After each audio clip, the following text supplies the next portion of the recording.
Assalamualaikum warahmatullahi wabarakatuh.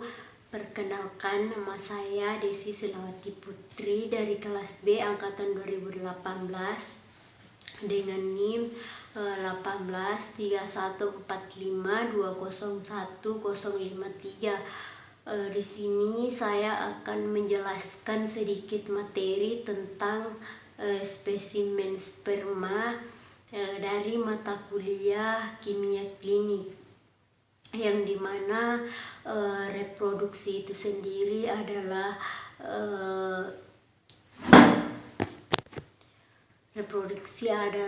kemampuan makhluk hidup untuk membuat keturunan baru, sedangkan fertilasi adalah suatu peristiwa penyatuan sel sperma dengan sel telur di tuba Fallopi, yang dimana sperma itu sendiri adalah suatu gamet dari laki-laki yang membuahi sel telur pada perempuan sehingga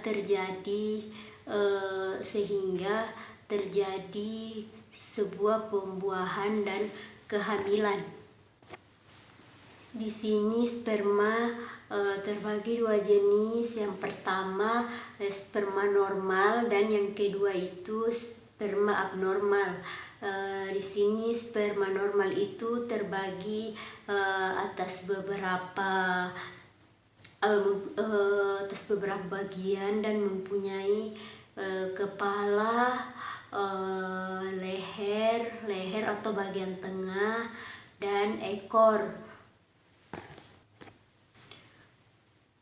Sperma normal itu sendiri yaitu kepalanya itu berbentuk oval, terus di bagian lehernya itu utuh dan tidak patah, terus di bagian ekornya itu melingkar. Bagian itu melingkar dan panjang, kira-kira panjangnya itu sekitar 45 mikron menurut jurnal yang ada di buku.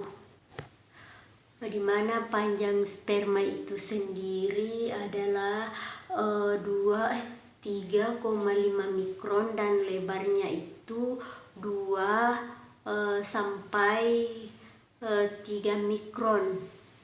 Terus dia kromosom itu berwarna agak pink merah jambu. Kepala di bayangan itu berwarna lebih gelap dari akromosom, dan bagian ekor itu terlihat seperti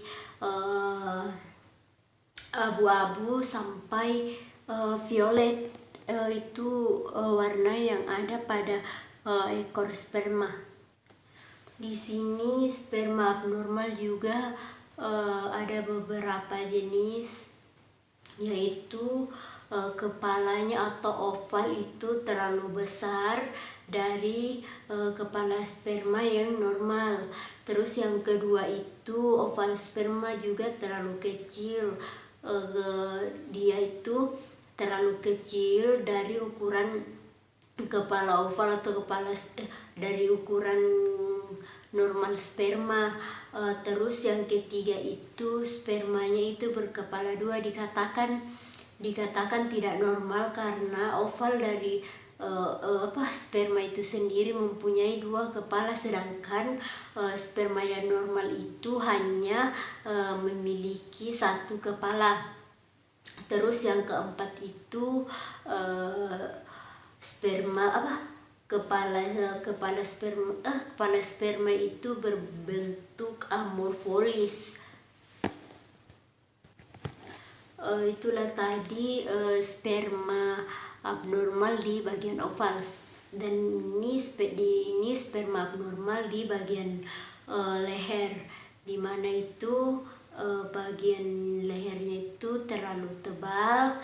Terus yang kedua itu bagian leher patah, dikatakan tidak normal karena apabila leher bagian sperma itu sudah patah, maka itu dikatakan tidak normal karena yang normal itu yang panjangnya sekitar 45 mikron, terus yang ketiga itu tidak mempunyai bagian tengah.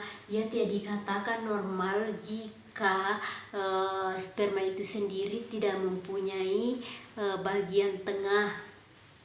Terus yang ketiga itu ketidakabnormalan pada ekor sperma. Abnormalan pada sperma di bagian ekor itu, yang pertama ekornya melintang atau tidak lurus. Terus yang kedua itu ekornya patah atau dia hanya menyimpan sisa-sisa bagian dari keutuhan sperma itu sendiri. Terus yang ketiga itu ekornya tali terpilin. Terus yang keempat itu ekornya itu lebih dari satu. Itu ketidakabnormalan pada sperma di bagian ekor tersebut. Di sini juga ada pengertian dari sperma imatur, di mana sperma imatur itu sendiri adalah sperma yang masih mengandung sisa-sisa sitoplasma yang mempunyai ukuran separuh dari ukuran kepala dan masih terikat pada pada kepala, leher, dan ekor pada sperma tersebut. Di sini juga membahas tentang tujuan analisis sperma. Mengapa sperma itu harus dianalisis? Yang pertama, poin pertama untuk analisis sperma itu sendiri adalah tingkat kesuburan, karena laki-laki wajib tahu tingkat kesuburan spermanya itu seperti apa dan bagaimana. Itulah mengapa kita perlu menganalisis sperma, agar kita mengetahui apakah kita ini mempunyai kelainan pada apakah laki-laki tersebut mempunyai kelainan pada spermanya itu sendiri atau tidak. Makanya dilakukan uji analisis sperma. Terus yang kedua adalah tingkat kesuburan pria. Di sini juga kita perlu menganalisis tingkat kesuburan pria agar untuk mengurangi kekhawatiran jika nanti sudah menikah. Kalau kita sudah mengetahui, kalau prianya sendiri itu sudah mengetahui tingkat kesuburannya itu tidak perlu khawatir, karena sebelumnya itu dia sudah spermanya sudah diuji. Maka dari itu untuk analisis sperma analisis sperma itu diuji ya dengan tingkat kesuburan, terus tingkat analisis sperma, dan yang ketiga itu adalah yaitu mendiagnosis sindrom Klinefelter. Sini juga terdapat beberapa hal-hal yang harus kita hindari atau harus kita perhatikan sebelum pemeriksaan sperma. Poin yang pertama itu pria harus menghindari ejakulasi selama 2-7 hari. Terus poin yang kedua itu pria harus menghindari minuman yang berbau alkohol. Terus yang ketiga pria tersebut harus menghindari jenis obat-obatan sebelum pemeriksaan. Terus poin yang keempat itu hindari menggunakan pelumas. Mengapa? Karena jika kita memakai pelumas maka jika pria memakai pelumas maka spermanya itu tidak bisa kita uji dengan baik. Terus yang kelima itu jangan memeriksakan sperma di saat prianya atau orang yang ingin diperiksa spermanya itu sedang sakit atau stres, karena itu dapat mempengaruhi hormon kestabilan pada sperma pria tersebut. Di sini juga terbagi atas dua metode analisis sperma atau pemeriksaan sperma, yaitu ada metode analisis pemeriksaan sperma secara makroskopik, dan yang kedua itu metode analisis pemeriksaan secara mikroskopik. Metode pemeriksaan secara makroskopik itu juga terbagi atas beberapa. Yang pertama itu pemeriksaan makroskop yang pertama itu adalah pengukuran volume. Terus yang kedua adalah pengamatan warna dan pengamatan warna dan kekeruhan, yang dimana itu warna dari sperma itu kita analisis dengan baik. Apabila ada kekeruhan pada sperma tersebut, maka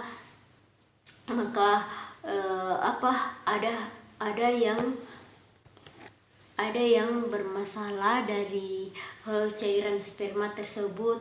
Terus yang ketiga itu sendiri ada pengukuran viskositas.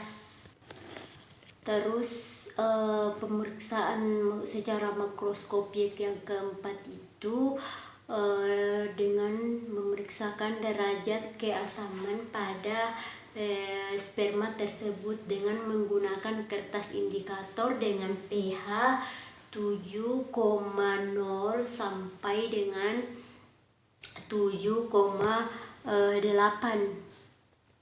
Terus jenis pemeriksaan yang kedua itu ada pemeriksaan secara mikroskopik. Pemeriksaan secara mikroskopik juga terbagi atas 3. Yang pertama itu di pemeriksaan uji mikroskopik itu ada uji motilitas. Terus yang kedua itu ada jumlah spermatozoa, dan poin yang ketiga itu ada morfologi spermatozoa. Oke, kita lanjut. Biasanya hasil pemeriksaan sperma itu sendiri biasanya disajikan dalam istilah yang pertama ada poliosperma, yang artinya itu konsentrasi sangat tinggi, atau konsentrasi sperma itu sangat tinggi. Yang kedua itu ada oliospermia, yang artinya sperma kurang dari 2 juta atau kurang dari 20 juta atau per mil. Terus yang poin ketiga itu ada hipospermia, yang artinya volume kecil, yaitu volume semen kecil, yaitu 1,5 mili. Yang keempat ada hiperspermia, volume semen besar sebanyak 5,5 mili. Yang kelima adalah aspermia, yang artinya spermia tersebut adalah tidak ada semen. Yang keenam ada piospermia, yang artinya ada sel darah putih pada semen tersebut. Yang ketujuh adalah hematopermia, yang artinya ada sel darah merah pada semen tersebut. Yang kedelapan itu sendiri ada astenospermia, yang artinya di mana sperma itu bergerak lebih kecil atau di bawah 40%. Yang kesembilan adalah terastospermia, yang artinya itu besar 40% lebih besar, mempunyai sperma yang tidak normal. Yang ke-10 itu ada nekospermia, yang artinya sperma tersebut tidak hidup atau dikatakan tidak subur atau mati. Yang ke-10 ada oligostenasopermia, yang artinya sperma mampu bergerak sebanyak 8 juta atau mili. Di sini juga perlu keamanan dalam penanganan sampel atau sampel sperma tersebut. Teknisi laboratorium juga harus berhati-hati dalam menangani sampel semen atau sampel sperma, karena mungkin saja dalam sampel tersebut terdapat virus-virus yang sangat berbahaya. Contohnya itu seperti HIV, herpes, dan hepatitis. Untuk pada pria itu HIV dapat merusak atau menyebabkan kerusakan yang progresif pada morfologi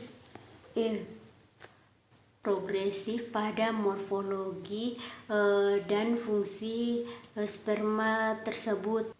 Seiring dengan keparahan penyakit tersebut atau penyakit HIV, maka yang terjadi pada sperma itu, kualitas dan kuantitas pada sperma tersebut akan semakin menurun.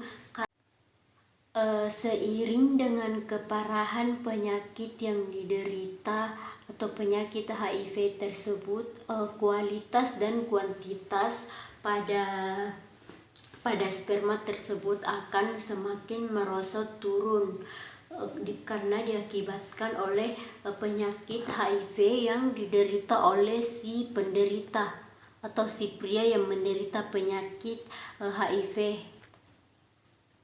Karena pada pria yang mengidap penyakit AIDS itu ditemukan beberapa perubahan histologi pada Mr. P pada pria tersebut. Mr. P atau testis yang ada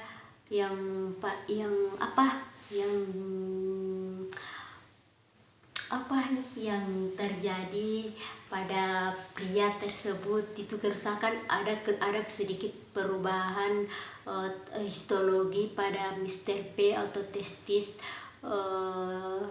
yang pria punya. Baiklah, mungkin ini saja materi yang bisa saya paparkan lewat video ini. lebih dan kurangnya mohon dimaafkan. Terus mungkin suara dalam video ini tidak jelas karena memang suaranya lagi kurang fit atau lagi flu. Saya akhiri video ini dengan ucapan alhamdulillah. Semoga kalian yang menonton video ini dapat bermanfaat untuk kalian. Lebih dan kurangnya mohon dimaafkan. Assalamualaikum warahmatullahi wabarakatuh.